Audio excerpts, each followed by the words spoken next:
The ghost of the hallway. The corridors of St. Vincent Academy had always held an eerie silence after nightfall. Built in the late 19th century, the academy had seen generations of students pass through its aged wooden doors. The walls, adorned with portraits of long-deceased headmasters, seemed to whisper stories of old. But among all the tales passed down through generations, none was more feared than that of the ghost of the hallway. Chapter 1. A New Beginning. Emma Sinclair was a transfer student arriving at St. Vincent Academy in the fall.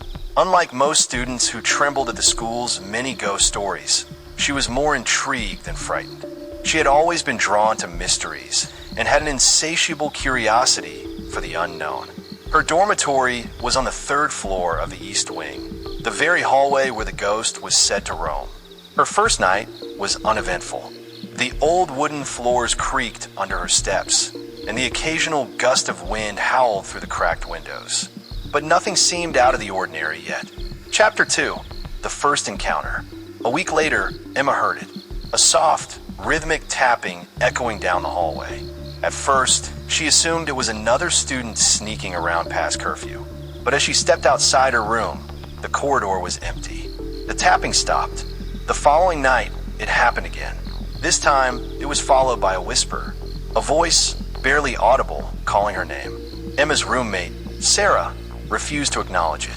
"It's just the wind," she insisted, burying herself under the covers. But Emma knew better. The next night, she decided to stay up and investigate. Chapter 3. A Haunting Past. Through old school records in the library, Emma discovered a name, Margaret Holloway, a student who had died in the East Wing over a century ago under mysterious circumstances. Some records hinted at an accident. Others suggested something more sinister. Determined to uncover the truth, Emma spoke to Mrs. Hawthorne, the elderly librarian. Margaret was one of the brightest students, Mrs. Hawthorne said, her voice hushed. But she was troubled. Rumors say she was pushed down the stairs, though no one was ever held responsible. Emma felt a chill run down her spine. That night, she resolved to speak to Margaret's spirit. Chapter 4. The Seance. With the help of a few brave friends, Emma set up a seance in the hallway. Candles flickered as they joined hands, calling Margaret's name. The air turned ice cold, and the tapping returned, this time more insistent. A gust of wind blew out the candles, plunging them into darkness. Then a voice, soft yet filled with sorrow, whispered, "Help me."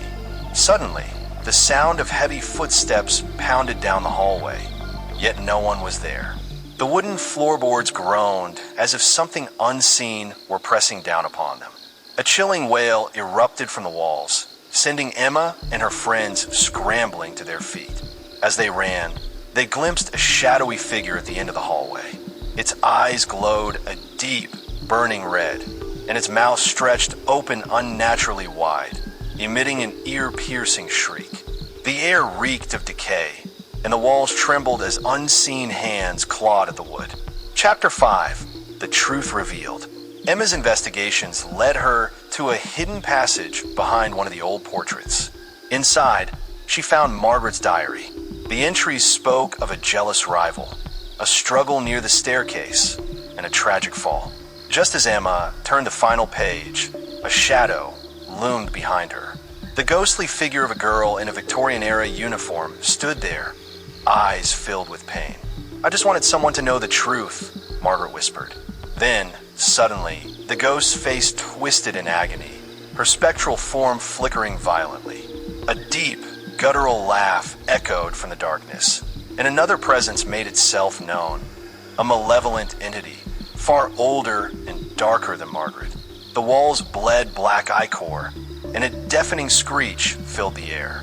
Emma's breath hitched as spectral hands clawed at her shoulders, trying to drag her into the abyss. Fighting against the unseen force, Emma clutched the diary and ran. The evil spirit howled in fury, shaking the very foundations of the school. Doors slammed shut, and grotesque shadows danced along the walls. Just when it seemed she would be lost forever, a blinding white light erupted from the diary, forcing the darkness to retreat. Chapter 6. The Final Confrontation. Emma realized that Margaret's spirit was trapped, not only by her tragic past, but by the monstrous force lurking in the hallway. With the help of Mrs. Hawthorne and a book of ancient rituals, Emma prepared for one final battle. On the next full moon, she returned to the hallway alone. The shadows thickened, and the oppressive air made it difficult to breathe. Chanting the ritual's incantation, she felt a violent force surge through the walls. The entity shrieked, its grotesque form twisting and contorting as if being torn apart. Margaret's ghost appeared, her eyes pleading. Emma reached out, grasping her spectral hand. "It's time to let go," she whispered. A final, anguished cry echoed through the hallway as the malevolent entity disintegrated into nothingness. Margaret's ghost gave Emma a grateful smile before fading into a soft golden light, finally at peace. Epilogue: the end of the haunting. The ghost of the hallway was never seen again, but Emma always felt a comforting presence whenever she walked through the East Wing. Margaret's story had finally been told, and with that, her spirit found peace. However, deep in the forgotten corners of St. Vincent Academy, the shadows still stirred. Some say that while Margaret had found peace, other restless spirits remained, waiting in the darkness for their stories to be uncovered, or for another unfortunate soul to stumble upon them. The Haunted House, Part 1, introducing the characters. The story begins with a group of 4 close-knit friends. Jack, the curious and rational one, always questioning the supernatural. Emma, an adventurous and spirited girl who loves mysteries. Lucas, the tech-savvy and skeptical one who prefers to record everything on his camera. And Sarah, the quiet, intuitive friend who has a deep interest in the paranormal. They are all fresh graduates from university and have spent countless nights together discussing legends and horror stories. One evening, while having dinner at a local diner in the town of Eldridge, they hear whispers about an old mansion on the hill, which is known to be haunted. The town's elderly people avoid it, and the younger generation speaks of it in hushed tones. Emma suggests they investigate it. Jack laughs it off, dismissing it as superstition, but deep down, he can't resist the temptation to prove everyone wrong. Lucas is intrigued, and Sarah, although quiet, has an unsettling feeling that there's more to the story than meets the eye. Despite their different attitudes, they all agree to spend one night in the mansion and uncover the truth. Part 2, exploring the mansion. The moment the group crosses the threshold of the mansion, a sharp, icy wind greets them. Their breath hangs in the air, visible in the dark, cold hallway. The house seems to breathe, a heavy, unnatural sigh that reverberates through the walls. As they move deeper into the mansion, the air grows stale, thick with the smell of decay. Every floorboard they step on emits a groaning sound, as though the house is warning them to leave. The old, faded portraits on the walls seem to shift their gaze, watching their every movement. One portrait of a man in the hallway seems to have his eyes follow Lucas, and for a moment, his expression changes, morphing into something sinister. The air grows heavier, and an oppressive silence envelopes them. Suddenly, Emma feels a tug at her jacket from behind. She spins around, but no one is there. The others laugh it off, but Sarah feels the hairs on the back of her neck stand on end. She sees a shadow dart across the far end of the hallway, a shadow that moves unnaturally fast. It vanishes into the darkness before she can even blink. Emma, trying to calm her nerves, flicks her flashlight towards the floor, and the beam lands on something horrifying. A bloodstain, old and crusted, soaked into the wood. Her flashlight trembles in her hand as she realizes the stain is still slightly wet, as though it had just been made. She feels a cold, malevolent presence creeping behind her, as though the house is alive, watching, waiting for something to happen. Part 3, unsettling occurrences. The atmosphere in the mansion thickens. Jack laughs nervously, but his voice sounds distant, as though muffled by an unseen pressure. He turns to the others and suddenly notices that Lucas is gone. He calls out his name, but there's no response. The flashlight in his hand flickers and then goes out entirely, leaving them in pitch blackness. In the silence, a low, eerie humming fills the room. It's faint, but unmistakably there, like the sound of someone singing from far away, the tune hauntingly familiar. The humming grows louder until it's almost deafening. The group frantically turns on their other flashlights, but they see nothing. When the lights return, Lucas is standing at the far end of the hallway, motionless, staring at something. His face is pale, eyes wide, filled with terror. He doesn't respond to their calls. Emma rushes toward him, shaking him, but he doesn't react. Only when she touches him does he snap out of his trance, his breath shallow and quick, his eyes wild. He gasps out, I saw her. She was standing right in front of me. The others try to calm him, but the atmosphere is suffocating. Sarah feels a sudden coldness run down her spine. She turns, but the hallway behind them is now completely dark, even though their flashlights should be illuminating it. And then, the door at the end of the hallway slams shut with an ear-splitting bang. The lights flicker again, and the air becomes thick, heavy with an oppressive energy. Jack's heart races as he feels something brush his shoulder. He spins around, expecting to see one of the others, but instead, he finds only darkness. The group huddles together, unsure of which direction to go. Every corner of the mansion feels like a trap, like something is closing in on them. The walls seem to be breathing, contracting, and expanding. The floor under their feet begins to feel as if it's alive, pulsing with some unseen energy. The shadows on the walls twist and ripple, taking on disturbing shapes. Faces that appear for a brief second and then disappear. Part 4. Entering the dark world. The cold is now unbearable. The group descends the hidden staircase into the basement, but every step seems to echo unnaturally, as if the entire house is listening. The air grows damp and musty, filled with the scent of rotting wood and mold. The basement is unlike anything they expected. Not just a simple storage area, but an eerie, ancient chamber that feels like a tomb. As they move through the basement, their flashlights flicker out one by one. Lucas pulls out his camera and turns it on, but when he views the footage, his face pales.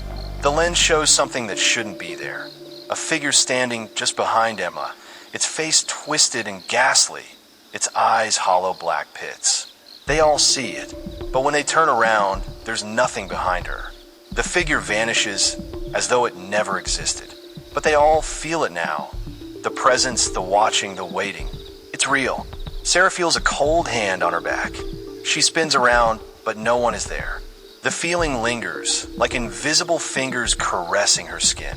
The lights go out completely, plunging them into darkness. A guttural, growling sound echoes from the corners of the room, like some ancient creature waking from its slumber. Suddenly, they hear footsteps. Slow, deliberate, each step heavy and unnaturally loud. But there's no one there.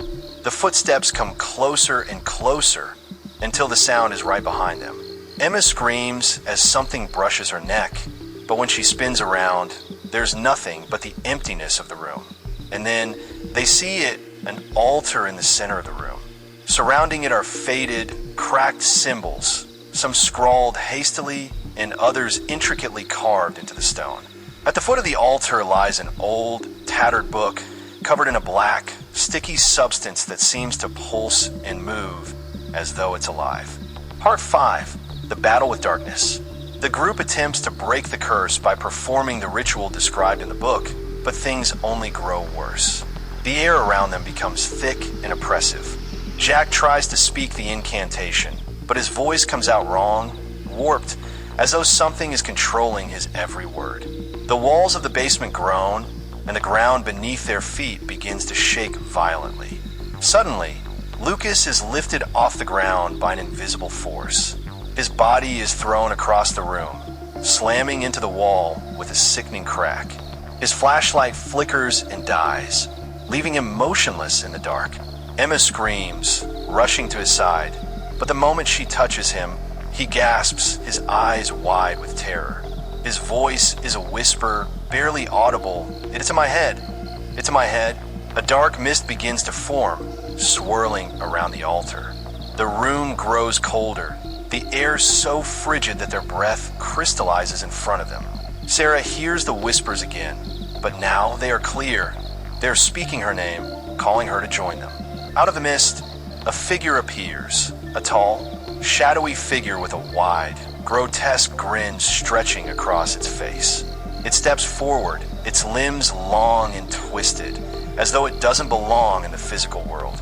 The figure's eyes are hollow, black voids, and it reaches out with clawed hands. The friends scream and scramble to their feet, but they are trapped. The walls begin to close in, and the figure advances slowly, its grin widening with every step. Jack, in a moment of panic, grabs the book and slams it shut, muttering the final words of the incantation. The figure pauses, its grin faltering, before it lets out an ear-splitting screech, its form starting to disintegrate into smoke and ash. Part 6, the aftermath. As the figure vanishes, the basement begins to crumble. The walls crack open, revealing the ancient stones that have been hidden for centuries. The house itself seems to be shaking apart, as if it's finally being freed from the curse that had bound it. But even as they escape, they hear one final voice, a whisper in the wind. It's faint, but unmistakable. You'll never escape. The mansion collapses into ruins behind them, but their memories of the horrors they faced remain, haunting them in their dreams.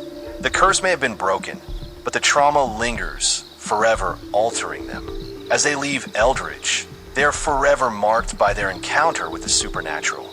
No matter where they go, they will never forget the haunted mansion on the hill, or the dark force that still calls to them from the shadows. Part 7, the final confrontation and escape. As the friends scramble to leave the crumbling mansion, the oppressive presence that once loomed in the shadows grows stronger. They can feel it pursuing them, creeping in every corner, never letting them escape its grasp. Jack's heart pounds in his chest as they run through the decaying halls, the sound of their footsteps echoing loudly in the suffocating silence. Sarah, the most sensitive to the spiritual world, suddenly stops dead in her tracks. Her eyes widen in horror as she whispers, "It's still here. It's following us." Emma turns to look, and for a split second, she sees something that makes her blood run cold. There, standing at the end of the hallway, is a figure, an indistinct shape, cloaked in darkness, its eyes glowing with an unholy light. The figure doesn't move, but watches them with an unblinking stare, its malevolent presence suffocating the air around them. Before anyone can react, the temperature plummets again, far colder than before. Lucas, still visibly shaken and bruised from the earlier encounter, stumbles forward, his hands shaking as he tries to turn on his flashlight, but it won't work. The darkness is absolute, thick and alive, pressing in on them from all sides. Suddenly, a terrible, shrieking sound cuts through the air. Like nails on a chalkboard, it reverberates through their skulls, making their heads ache. Emma clutches her ears, trying to block out the noise, but it only grows louder. The walls seem to be moving now, warping as though the house itself is alive and breathing, sucking them into its twisted maw. Jack tries to grab Emma's hand, but when he touches her, his fingers pass through her. She's gone, disappeared into thin air. The world seems to warp as the mansion shifts, and everything becomes disorienting. Lucas turns and sees a reflection in the broken mirror hanging crookedly on the wall. Only it's not him. It's a grotesque, twisted version of himself, with hollow eyes and a twisted grin. The reflection beckons him forward. He stumbles back, terrified, but the reflection follows, its grin widening impossibly. Then, the sound of heavy breathing fills the room.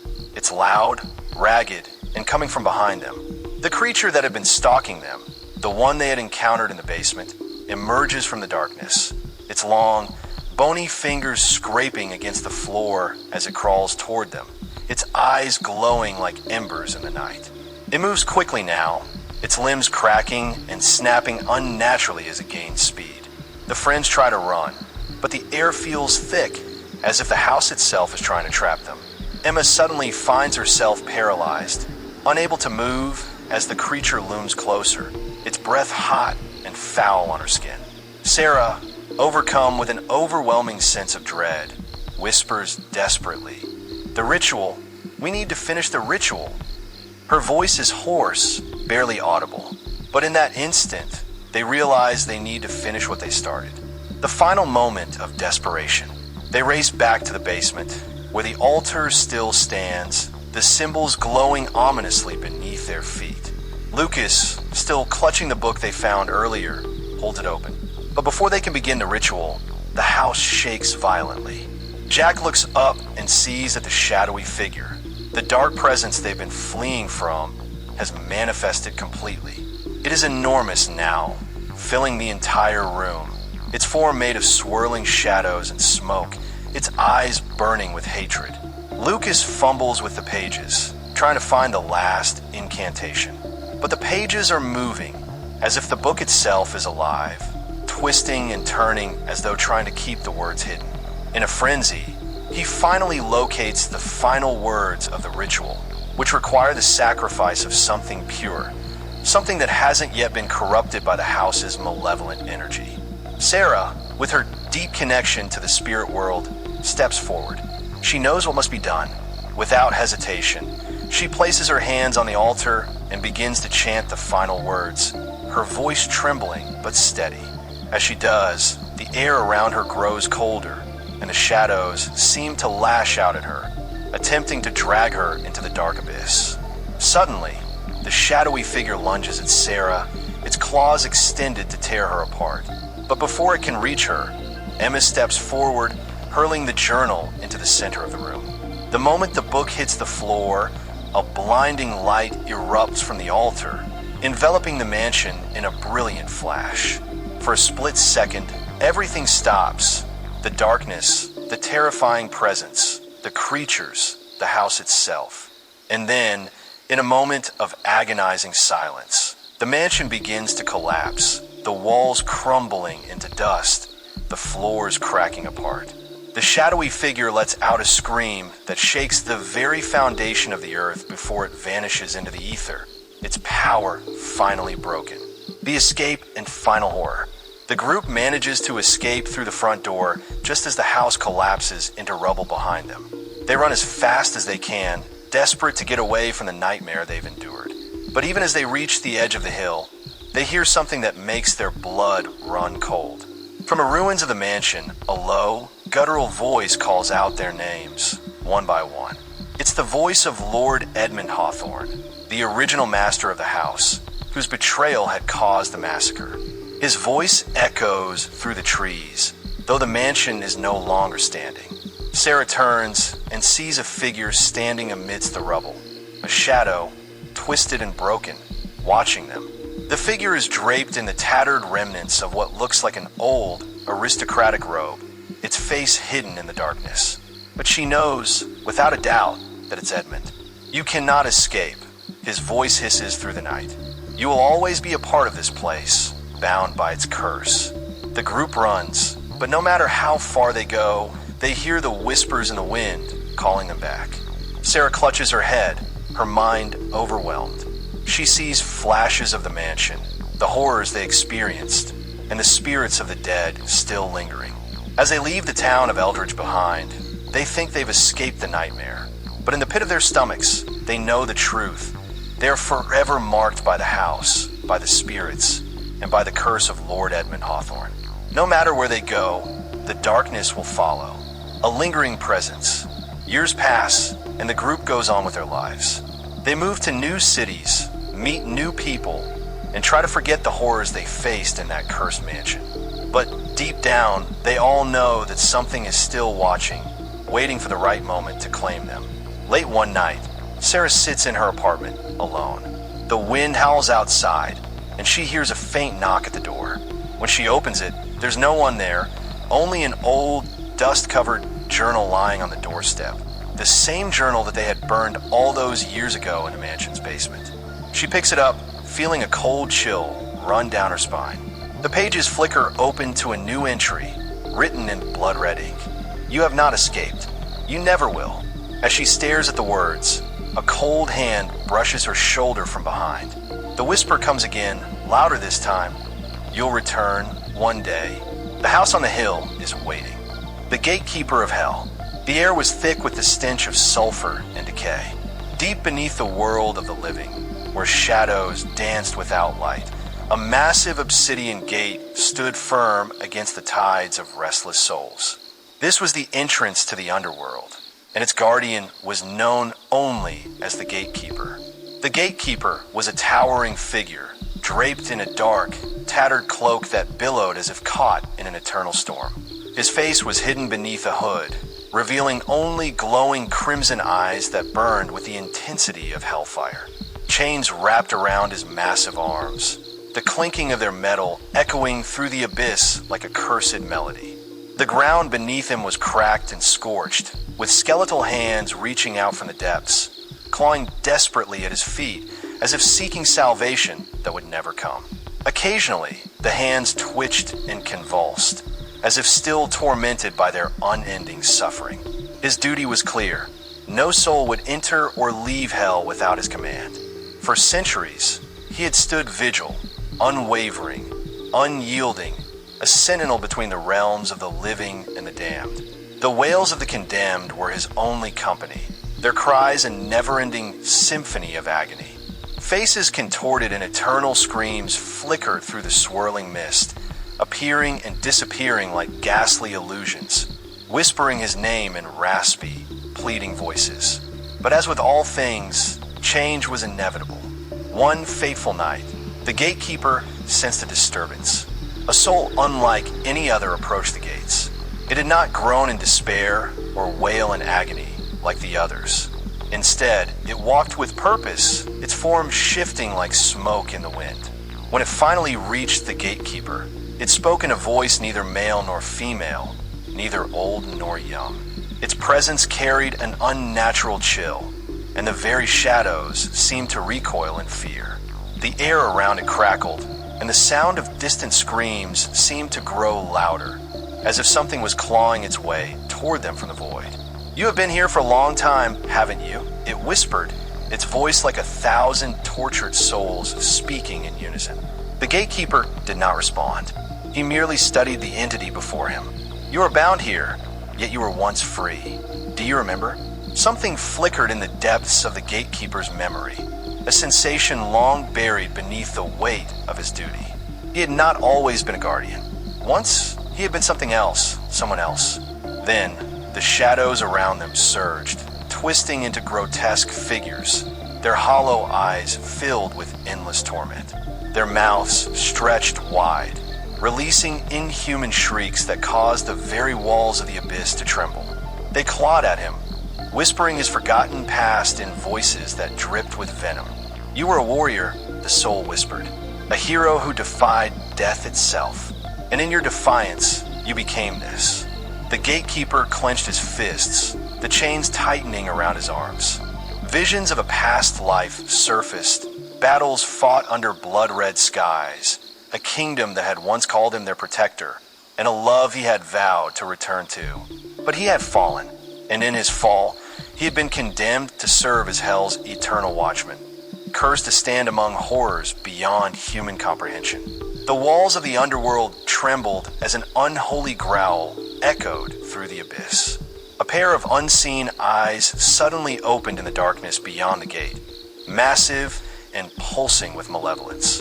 "Why do you remind me of this?" the gatekeeper growled, his voice shaking the very foundations of the underworld. The tormented spirits shrieked, writhing in pain at the sound of his defiance. The soul remained calm. "Because I bring you a choice. Remain here or break the chains that bind you." A choice. Such a thing had not been presented to him in countless eons. He had accepted his fate without question, without hope. But now, something stirred within him. "Who are you?" he demanded. "A friend," the soul answered. "One who has not forgotten you." The gatekeeper hesitated. If he left, who would guard the gates? If he stayed, would he forever be a prisoner? As if sensing his hesitation, the darkness around him grew restless. The damned shrieked louder, their voices forming terrible, unearthly words. They called for his submission. They threatened unspeakable horrors should he dare to break free.